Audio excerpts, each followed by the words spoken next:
here I am now. I got a bandage on there that's got, I don't know how many stitches are in there. I have no idea. If you don't want to see that, look away, which I'm going to show you the hole. I'm going to show you the hole in my face. So, and my frenulum got tore.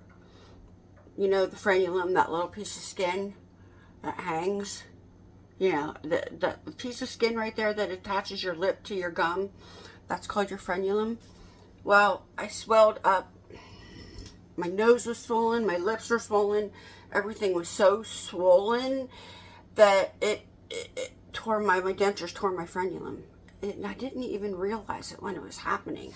It was when I took my dentures out, it was like, oh, that hurts pretty bad. I haven't had the one on my arm removed as of yet.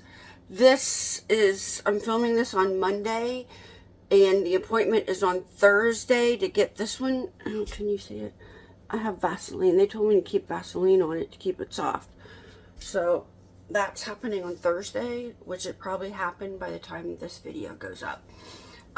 So anyway, first of all, I posted a video about my cancer, skin cancer, about a week ago. You guys, I can't tell you how kind every one of you are. You have said you are going to pray for me. You're telling me your stories, making me feel better. Your spouse's stories. I've read every comment. I appreciate all of you. And I'll be praying for you guys too. I will. And thank you very, very much. I have the kindest subscribers ever. I just do. I don't get any bad comments on here. It's just nice. It's just nice. But all of you guys praying for me, that humbles, I can't even tell you how that makes me feel. Just my heart happy. It just makes my heart happy. It's like, you know, there's people all over the country, all over the world that are praying for me right now. And I'll be praying for you guys too. I know some of you told me what you're going through. So isn't God just awesome? Isn't he just awesome?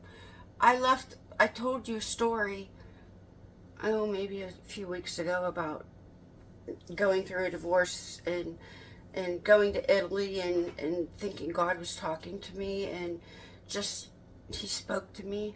Well, I want to continue on with that for just a minute because God answers prayers. Even though you think maybe he's not there and he's not listening, and he does answer prayers. And I just know deep down in my heart, I know I'm going to be fine. I know I'm going to be fine. And after I show you the hole, I'll show you what it looks like after that. You know, so I know I'm going to be okay. But there was a time when I was just broken. And I talk about that, and I'll link the video in a pinned comment. But I was just broken. And I was sitting in a revival service with my mom, and there was a preacher, and I remember his name, Lane Lohman. That was his name. He told the most beautiful story about how he met his wife. And he's just called it, I have a love story to share with you. And I'm like, oh. And I'm listening, and I'm like, God, I want that love story. I want a love story like that. So fast forward a year or months, I don't know, months. I got married to yet another abusive husband. That's my thing. It was not my love story. I thought it was my love story at the time, but come to find out, it was not my love story. He ended up in jail for domestic violence. That's not a love story. But I also think that I had to go through some things that just weren't so good in order to appreciate what I have now. And I really do believe that. Looking back on it, it was a terrible time that I went through, but I believe that, I had to go through that to appreciate Rob now, because Rob does so much for me. So the love story, I kept praying, and I remember his name, Lane Lohman, and this is like from years ago. And when Rob and I, a lot of people have asked how we met. So I'm going to give you a quick synopsis. Rob and I were boyfriend and girlfriend. We went to the same school, in the same class. He was my very first boyfriend. I was his very first girlfriend. And it was like 7th and 8th grade. And that's the relationship that we had then. We already knew each other. But he broke up with me. He broke up with me. Okay, he did that. And I tell him all the time, you dummy. You dummy. I tell him now, you dummy, you shouldn't have dumped me back in 7th or 8th grade. So anyway, maybe we wouldn't. Oh, the dog.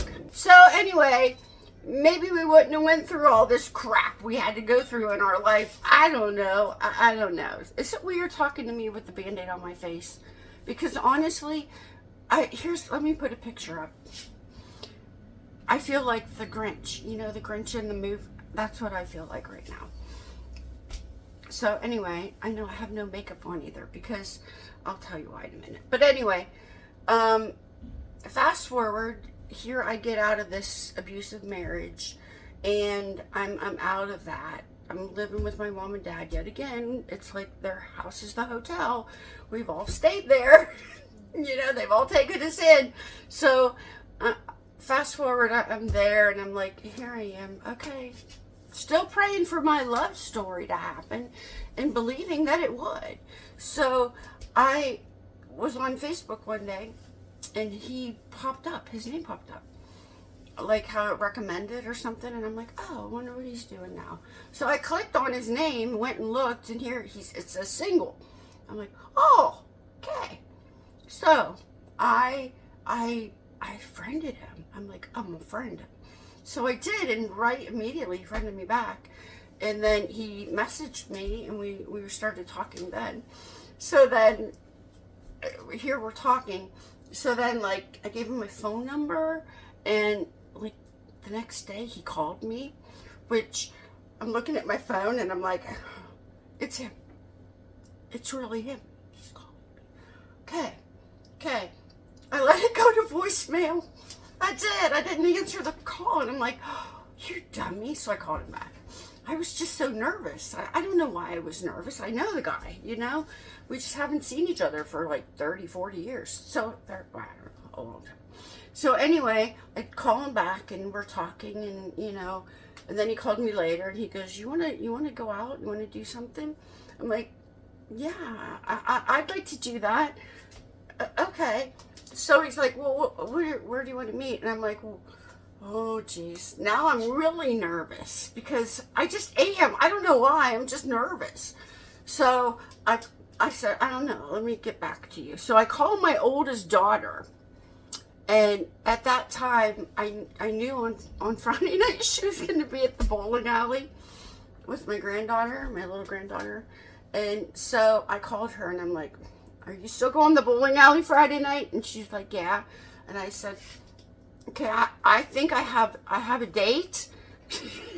And we're coming to the bowling alley, and I'm driving myself, and you're sure you're going to be there? And she's like, yeah, Mom, I'm going to be there. And she's just dying laughing, because it's like, guess I'm going on a date with my mom. Okay, you are. So I showed up early, and my daughter's there, and my granddaughter, and we're just waiting, and he walks in, and he met my daughter and my little granddaughter at the time, and we sat down and talked and chatted, and it was like he's always been in my life, and he just got along so well he gets along so well with all my kids. He's just taken them in like they're his kids. So that's Rob and I, our story, and I was just so nervous. And then after that, he came over and saw me every day. Every day after work, he came over and saw me. And it was just like, it was nice, because I didn't have to chase after him. I didn't have to go to his house. I didn't have to do all this. He would come over every day and just hang out with me in the evenings or whatever. And we just had a nice time. You want to hear the funniest story? Okay, you're not going to believe this one. So anyway, we got to talking about our exes, and I'm like, oh, my ex lives over here on that road, and he goes, oh, that's where my ex-wife is living too. She's living with her kid over there. I'm like, oh, what's their name? And he told me, and I'm like, oh my gosh, that was my neighbor. So Rob had been coming over to his, and I met the neighbor, and we never crossed paths that way, and we didn't. But it's like, so now our exes are neighbors, and that's just, I mean, of all the places in the world, it is what it is. So anyway, okay. So God does answer prayer. He does. You might have to go through it, but you gotta have faith. You gotta have faith. It's going to happen. I know. I'm gonna just keep praying for this, and eventually something's gonna happen. And even if your prayers aren't answered, because some people go through that too, maybe God has a different plan for you in your life, and maybe what you're praying for isn't that plan, So I've always also prayed, God, your will. What is your will in my life? But can I please still have a love story? So anyway, all right, I am going to show this footage of me the day after surgery, so you could see, and I'm going to put some pictures in of how swollen oh man, was I swollen. I filmed it in the morning, and I later then swelled, and the next day I was so swollen my eyes were swollen. All right, here goes. So here we are. It's been a day after I had this procedure done, and what it's called is, I believe, the Mohs procedure, where instead, like the one on my arm, this thing on my arm, they're just going to take it from the outer edges and just remove it. Well, the one on my face, what the Mohs procedure is they go in the center of it, and then they start removing it from the center out. So they'll take a piece of it off and then go look at it under a microscope, and if they still see the cancer cells on there, they'll come back, numb you again, and remove some more, go look at it again, and they keep doing that until they have all the cancer. They said that this basal cell, mine was very, very deep, and he kept having to go deeper. He actually went in there 3 times to remove it all.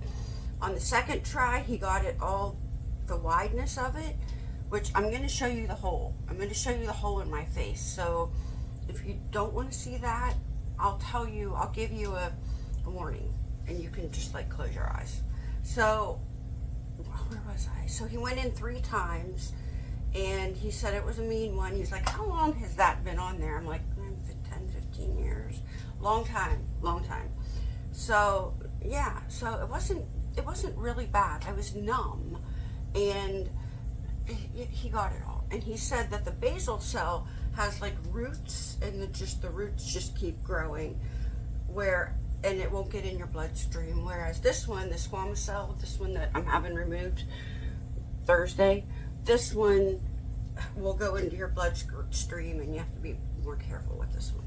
So I'm going to show you my hole soon. I'm going to warn you ahead of time, but here I am now. I got a bandage on there that's got cotton or something under it, and I could take this off tomorrow.